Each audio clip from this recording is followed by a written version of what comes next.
Welcome to the deep dive.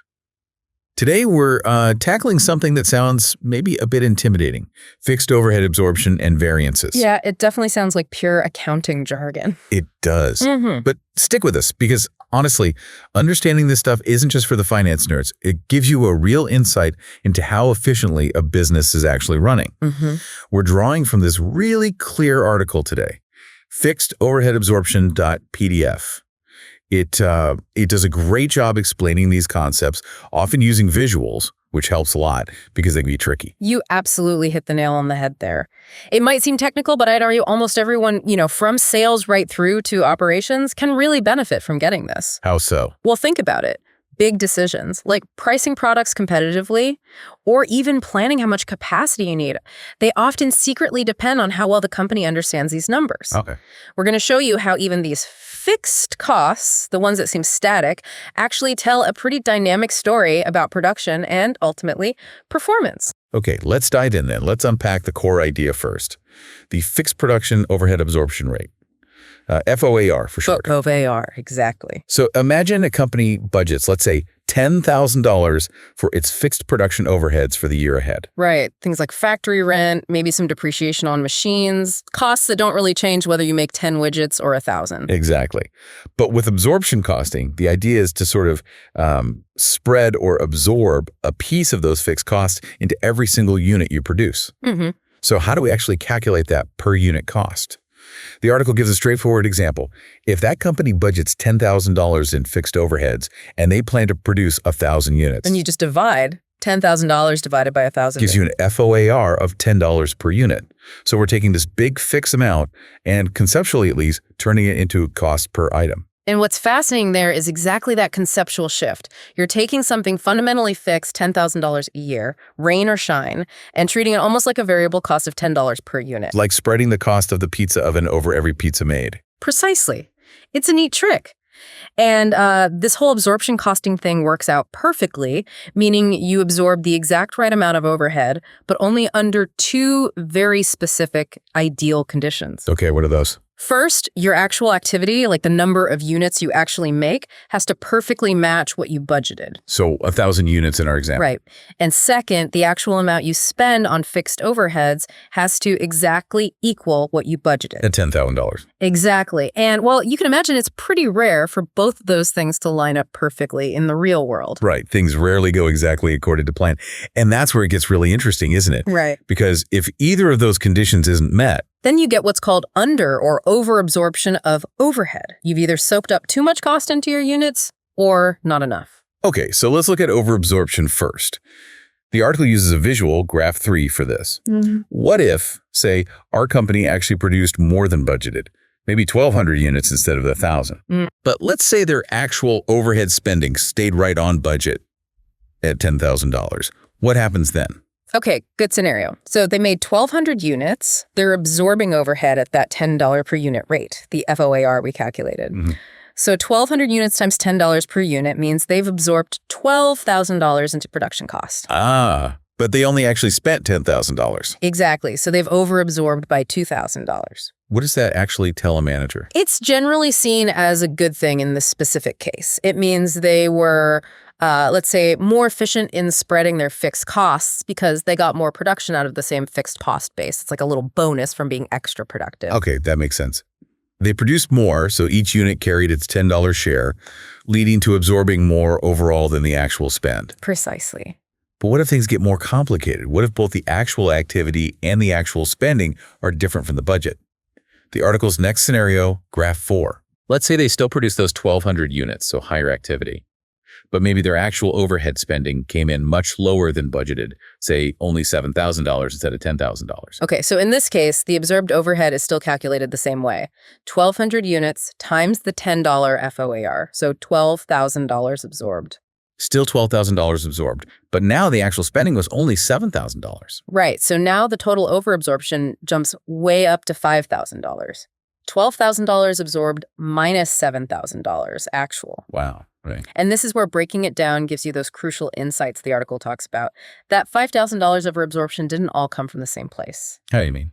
Well, we already know $2,000 of it came from the higher activity absorbing $12,000 based on 1,200 units versus the $10,000 they would have absorbed at the budgeted 1,000 units. Okay, so $2,000 from volume. Right. But the other $3,000 came purely from spending less. They budgeted $10,000 but only spent $7,000.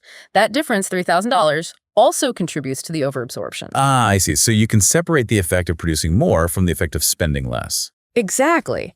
And that split is incredibly useful. It tells management, did we have a win because our production team was super efficient, more volume, or did our procurement team negotiate amazing deals, less spending, or both? That lets you know who to praise or where to maybe focus improvement efforts. Precisely. It gives you targeted information. That's a really key distinction. And it's worth pointing out, like you mentioned, FOARs are always based on units produced. Sometimes other activity measures are used. Very common, especially in places where labor is a big driver or machine time. Direct labor hours or DLHs are frequently used. Right. So the article gives another example. Maybe a company budgeted to work 10,000 direct labor hours in total. Yeah. And their budgeted fixed overhead was $50,000. Okay. So the FOAR wouldn't be per unit, it would be per hour. $50,000 divided by 10,000 hours. Gives you $5 per direct labor hour. So Yeah. every hour worked is expected to absorb $5 of fixed overhead. Let's use that to look at the flip side, under absorption.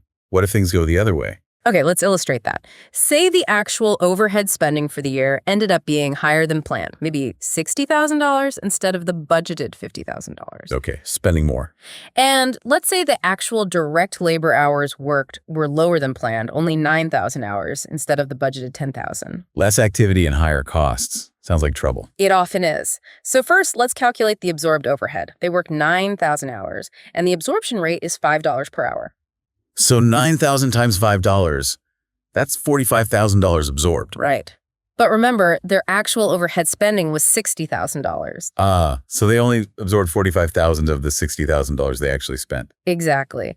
That leaves an under-absorption of $15,000. And what does that signal? It's usually a red flag. It means, well, two things went wrong here. They spent more than planned, and they were less active than planned. So that fixed cost base wasn't spread as effectively, and the costs themselves were higher. Which likely means the actual cost per unit, or per hour in this case, ended up higher than they anticipated. Definitely. And that can really squeeze profit margins if you're not careful. So just to summarize the general drivers then, based on what we've discussed, it seems like if your actual activity is higher than budget, you tend towards overabsorption.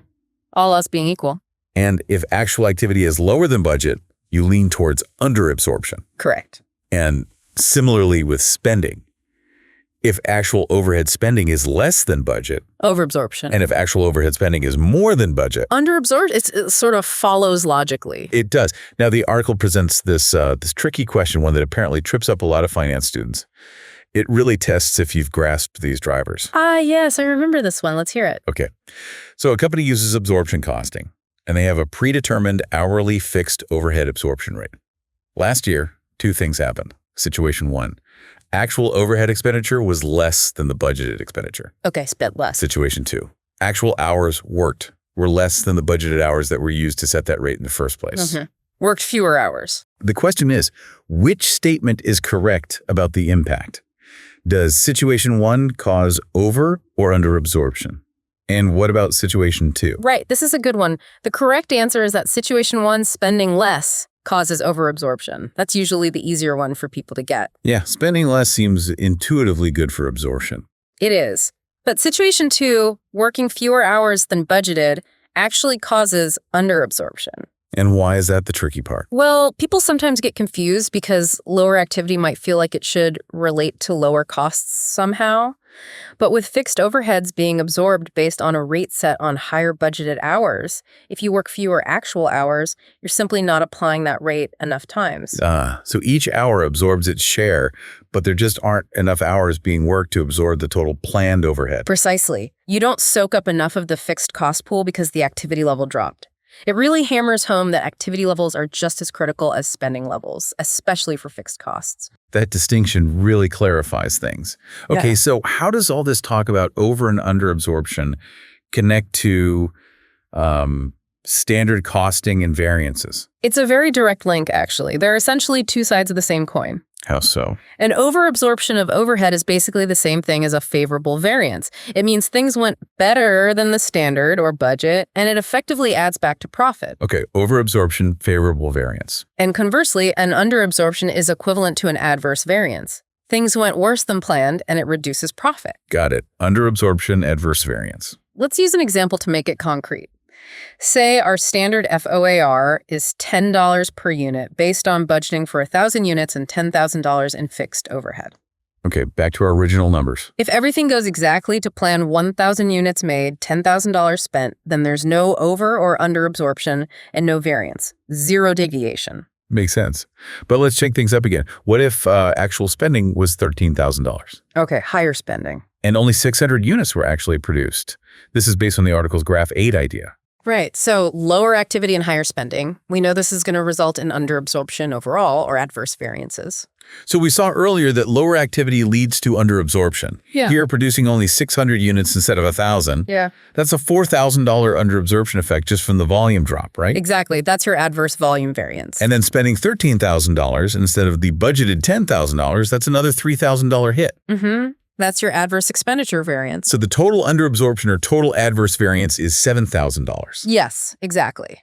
And when we calculate the standard cost variances formally, it matches perfectly. The fixed overhead expenditure variance is simply actual spending, $13,000, minus budgeted spending, $10,000. Which is $3,000 adverse. We spent too much. Correct.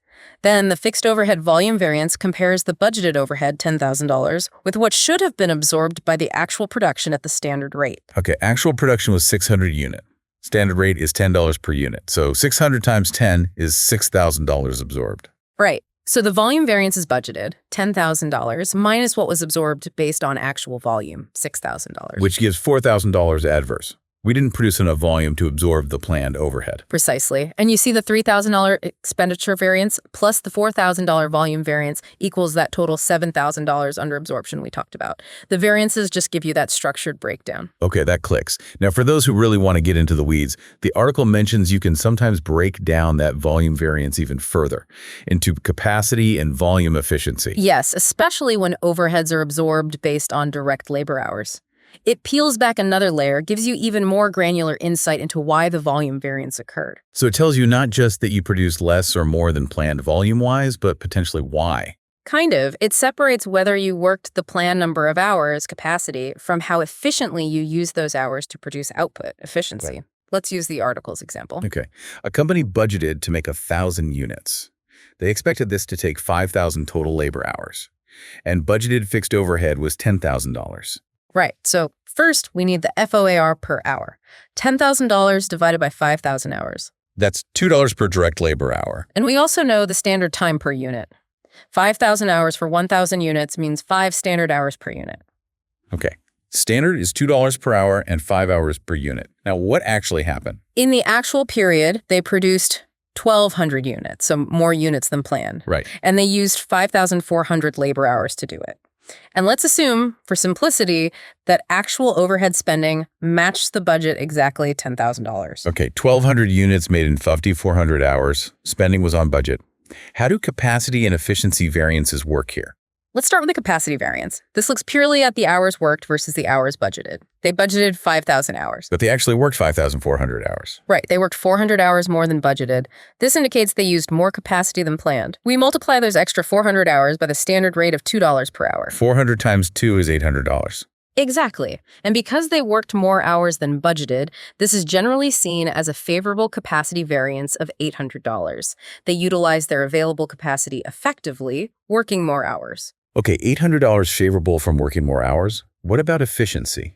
Right, the volume efficiency variance. This compares the hours they actually worked, 5,400, to the hours they should have taken for the output they achieved, according to the standard. Okay, but they produced 1,200 units, and the standard is 5 hours per unit.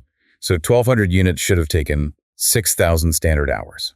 Correct. Standard hours for actual production is 6,000, but they only actually used 5,400 hours. So they were faster. They did 6,000 hours worth of work in only 5,400 hours. Exactly. They were efficient. The difference is 600 hours. 6,000 standard minus 5,400 actual. We multiply these saved 600 hours by the $2 per hour standard rate. 600 times $2 is $1,200. And because they used fewer hours than standard for the output achieved, this is a favorable efficiency variance of $1,200. So they got an $800 favorable capacity variance for working more hours and a $1,200 favorable efficiency variance for working faster during those hours. Precisely. And if you add those two together, $800 plus $1,200. That's $2,000 favorable, which must be the total volume variance. You got it.